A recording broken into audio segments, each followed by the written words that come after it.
ಹೊನ್ನಾವರದ ಮೂಡಗಣಪತಿ ಸಭಾಭವನದಲ್ಲಿ ಕೇಂದ್ರ ಅಡಿಕೆ ಮತ್ತು ಕ್ಯಾಂಪ್ಕೋ ನಿಯಮಿತ ಮಂಗಳೂರು ಮತ್ತು ಪರಿಷ್ಕರಣಾ ಸಹಕಾರಿ ನಿಗಮ ಹೊನ್ನಾವರ ಶಾಖೆಯ ಸದಸ್ಯ ಬೆಳೆಗಾರರ ಸಭೆಯನ್ನು ಹಮ್ಮಿಕೊಳ್ಳಲಾಗಿತ್ತು. ಕಾರ್ಯಕ್ರಮವನ್ನು ತಾಲೂಕಿನ ಹಿರಿಯ ಬೆಳೆಗಾರರಿಂದ ದೀಪ ಬೆಳಗಿಸುವುದರ ಮೂಲಕ ಚಾಲನೆ ನೀಡಲಾಯಿತು. ಹಿರಿಯ ಸದಸ್ಯ ಬೆಳೆಗಾರರು, ಅಡಿಕೆ ಬೆಳೆಗಾರರು ಈ ಕಾರ್ಯಕ್ರಮವನ್ನು ಉದ್ಘಾಟಿಸುವಲ್ಲಿ ದೀಪ ಬೆಳಗಿಸಿ ಉದ್ಘಾಟಿಸ್ತಾ ಇದ್ದಾರೆ.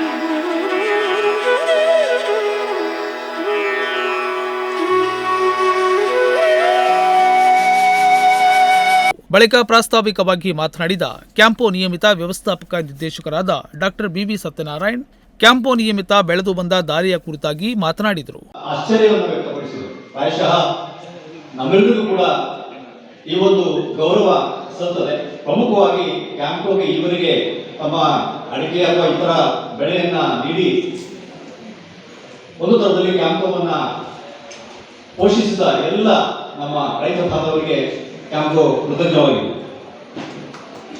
ಮುಖ್ಯವಾಗಿ ನಾವು ಸಣ್ಣ ಒಂದು ವಿಚಾರ ಇಲ್ಲಿ ತಿಳ್ಕೊಂಡು ಆರಂಭವಾದಂತಹ ಕ್ಯಾಂಪೋ ಮೂಲ ಉದ್ದೇಶ ರೈತರು ದೇಶದ ಬೆನ್ನೆಲುಬು ಅಂತ ಹೇಳ್ತಾರೆ. ಆ ರೈತರಿಗೆ ಒಂದು ಬೆನ್ನೆಲುಬಾಗಿ ನಿಲ್ಲಬೇಕು ಅನ್ನುವಂತಹ ಉದ್ದೇಶದಿಂದ ಕ್ಯಾಂಪೋ ಸಂಸ್ಥೆಯನ್ನ ಶ್ರೀ ವಾರಣಾಸಿ ಸುಬ್ರಾಯ ಭಟ್ರು ಹುಟ್ಟುಹಾಕಿದ್ರು.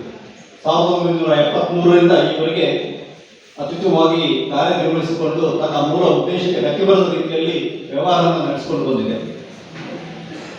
ತದನಂತರ 1986ರಲ್ಲಿ ಕೋಕೋ ಬೆಳೆಗಾರರ ಒಂದು ಪರಿಪಾಠವನ್ನು ನೋಡಿಕೊಂಡು ಬಳಿಕ ಮಾತನಾಡಿದ ರೇಷ್ಮಾ ಮಲ್ಯ, ಕ್ಯಾಂಪೋ ನಿಯಮಿತದ ಯೋಜನೆಗಳ ಕುರಿತು ರೈತರಿಗೆ ವಿವರಿಸಿದರು. ಕ್ಯಾಂಪೋ ನಿಯಮಿತದಿಂದ ಅಡಿಕೆ ಬೆಳೆಗಾರರಿಗೆ ಇರುವಂತಹ ಯೋಜನೆಗಳ ಕುರಿತು ರೈತರಿಗೆ ಮಾಹಿತಿ ನೀಡಿದರು. ಅಡಿಕೆ ಬೆಳೆಗಾರ ರೈತರಿಗಾಗಿ ಸಾಕಷ್ಟು ಯೋಜನೆಗಳಿವೆ, ಅವುಗಳನ್ನು ರೈತರು ಸದುಪಯೋಗ ಪಡೆದುಕೊಳ್ಳಬೇಕು ಎಂದು ಹೇಳಿದರು. 3 ವರ್ಷದೇ ನೋಡ್ತಾ ಇದ್ವಿ, ಕೆಲವೆಲ್ಲ ಅಪ್ಲಿಕೇಶನ್ ಬರ್ತಿತ್ತು. ಒಂದು ವರ್ಷ ಏನೋ ಕಾರಣದಿಂದ ಅವರಿಗೆ ಅಷ್ಟು ಅಡಿಕೆ ಬರ್ತಿರಲಿಲ್ಲ ಅಥವಾ ಚಿಕ್ಕ ತೋಟ ಇತ್ತು, ಅಂಥದ್ದೆಲ್ಲ ವಿಷಯನೂ ಗಮನ ಇಟ್ಕೊಂಡು ಬೋರ್ಡ್ ಒಂದು ನಿರ್ಧಾರ ತಗೊಂಡಿದ್ದಾರೆ.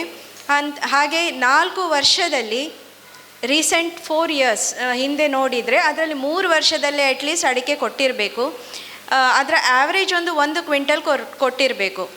ಸೊ ಈ ಕಂಡೀಷನ್ಸ್ ಮೇಲೆ ಈಗ ಡಯಾಲಿಸಿಸ್ಗೆ ಒಂದು 30,000 ತನಕ ಆಗಿದೆ.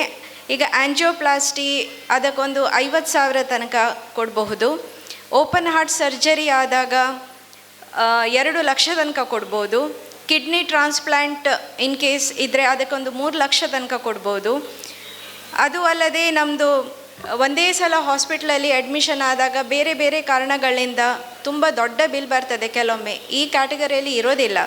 ಏನಾದರೂ ಬೇರೆ ವಿಷಯದಿಂದ ಇದ್ದರೆ ಒಂದು 5 ಲಕ್ಷಕ್ಕಿಂತ ಜಾಸ್ತಿ ಒಂದೇ ಸಲ ಅಡ್ಮಿಟ್ ಆದಾಗ ಖರ್ಚು ಬಂದಾಗ up to 10% of the hospital bill, ಅಂದರೆ ಅಪ್ ಟು 1 lakh ತನಕ ಕೊಡಬಹುದು ಅಂತ ನಿರ್ಧಾರ ಆಗಿದೆ. 1,45,000 ಸದಸ್ಯರಿದ್ದು ಎಲ್ಲರೂ ಕೂಡ ಗುರುತಿನ ಚೀಟಿಯನ್ನ ಕಡ್ಡಾಯವಾಗಿ ಪಡೆದುಕೊಳ್ಳುವಂತೆ ಹೇಳಿದರು. ಇದೇ ವೇಳೆ ರೈತರು ಹಾಗೂ ಆಡಳಿತ ಮಂಡಳಿಯ ನಡುವೆ ಸಂವಾದ ಕಾರ್ಯಕ್ರಮ ನಡೆಸಲಾಯಿತು. ಈ ವೇಳೆ ರೈತರು ಹಾಗೂ ಆಡಳಿತ ಮಂಡಳಿಯವರು ರೈತರಿಂದ ಬಂದ ಕೆಲ ಸಮಸ್ಯೆಗಳಿಗೆ ಪರಿಹಾರ ನೀಡಿದರು. ಜೊತೆಗೆ ಕ್ಯಾಂಪೋ ಆಡಳಿತ ಮಂಡಳಿಯವರು ಹಾಗೂ ರೈತರು ನಡೆಸಿದ ಸಂವಾದದಲ್ಲಿ ಸಾಕಷ್ಟು ಕೃಷಿಗೆ ಸಂಬಂಧಿಸಿದ ವಿಷಯಗಳನ್ನು ಚರ್ಚಿಸಲಾಯಿತು ಹಾಗೂ ವಿವಿಧ ಬೇಡಿಕೆಗಳ ಕುರಿತಾಗಿ ಪ್ರಸ್ತಾಪ ಮಾಡಲಾಯಿತು. ರೈತರಿಗೆ ಸಹಾಯಧನವನ್ನು ಕೊಡುವಂತಹ ಒಂದು ಸಲಹೆಯನ್ನ ಕೊಡ್ತಾ ಇದ್ದೇನೆ.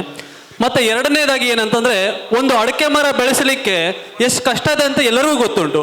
ಆದರೆ ಈ ಮಳೆಗಾಲದಲ್ಲಿ ಗಾಳಿ ಮಳೆಗೆ ಎಷ್ಟೋ ಮರಗಳು ಬೀಳ್ತವೆ. ಆಗ ಆ ಮರಗಳಿಂದ, ಆ ರಾ ಮಟೀರಿಯಲ್ಸಿಂದ ಯಾವುದೋ ಮಟೀರಿಯಲ್ಸನ್ನು, ಪ್ರಾಡಕ್ಟ್ಸನ್ನು ತಯಾರಿಸುವಂತಹ ಒಂದು ರೀತಿಯಲ್ಲಿ ಎತ್ತೇವೆ. ಬಹುಶಃ ನಿಮ್ಮ ಭಾಗದಿಂದ ಜನರನ್ನು ಕರ್ಕೊಂಡು ಹೋಗಿ ನಮ್ಮ ಭಾಗದಲ್ಲಿ ದೋಟಿ ಮುಖಾಂತರ ಔಷಧಿ ಹೊಡೆಯಲಿಕ್ಕೆ ನಾವು ಟ್ರೈನಿಂಗ್ ತಗೊಂಡಿದ್ದೇವೆ. ಕುಂದಾಪುರ, ಕಾಸರಗೋಡು, ನೀರ್ಚಾಲು ಎಲ್ಲ ಕಡೆಗೆ ನಿಮ್ಮ ಜನರೇ ಬಂದು ನಮಗೆ ಟ್ರೈನಿಂಗ್ ಕೊಟ್ಟದ್ದು. ಸಾಲ ಸೌಲಭ್ಯವನ್ನು ಕೊಡ್ತಾ ಇದ್ದೇನೆ ರೈತರಿಗೆ. ಅದರಲ್ಲಿ ಎಲ್ಲ ರೀತಿಯ ಬೆಳೆ ಸಾಲ ಆಗ್ಬೋದು, ಅಭಿವೃದ್ಧಿ ಸಾಲ ಆಗ್ಬೋದು, ಅಥವಾ ಗೋಡೌನ್ ಕನ್ಸ್ಟ್ರಕ್ಷನ್ಗೆ ಕೊಡುವಂಥ ಲೋನ್ ಆಗ್ಬೋದು, ಅಥವಾ ಭೂಮಿ ಖರೀದಿಗೆ, ಈ ಬೆಳೆ ಬೆಳೆಸಲಿಕ್ಕೆ ಕೃಷಿ ಭೂಮಿ ಖರೀದಿಗೆ ಕೂಡ. ಈ ವೇಳೆ ಕ್ಯಾಂಪೋ ಸಂಸ್ಥೆಯ ಅಧ್ಯಕ್ಷರಾದ ಕಿಶೋರ್ ಕುಮಾರ್ ಕೊಡ್ಗಿ, ಸಂಸ್ಥೆಯ ಉಪಾಧ್ಯಕ್ಷರಾದ ಶಂಕರ್ ನಾರಾಯಣ್ ಭಟ್ ಕಂಡಿಗೆ, ವ್ಯವಸ್ಥಾಪಕ ನಿರ್ದೇಶಕರಾದ ಡಾಕ್ಟರ್ ಬಿವಿ ಸತ್ಯನಾರಾಯಣ್, ನಿರ್ದೇಶಕರಾದ ಶಂಭುಲುಂಗ್ ಜಿ ಹೆಗಡೆ ನಡುಗೋಡ್ ಹಾಗೂ ಕ್ಯಾಂಪೋ ಆಡಳಿತ ಮಂಡಳಿಯ ಸದಸ್ಯರು ಉಪಸ್ಥಿತರಿದ್ದರು. ರಾಮಕೃಷ್ಣ ಜೊತೆಗೆ ವೀರೇಶ್, ನುಡಿಸಿರಿ ನ್ಯೂಸ್, ಹೊನ್ನಾವರ.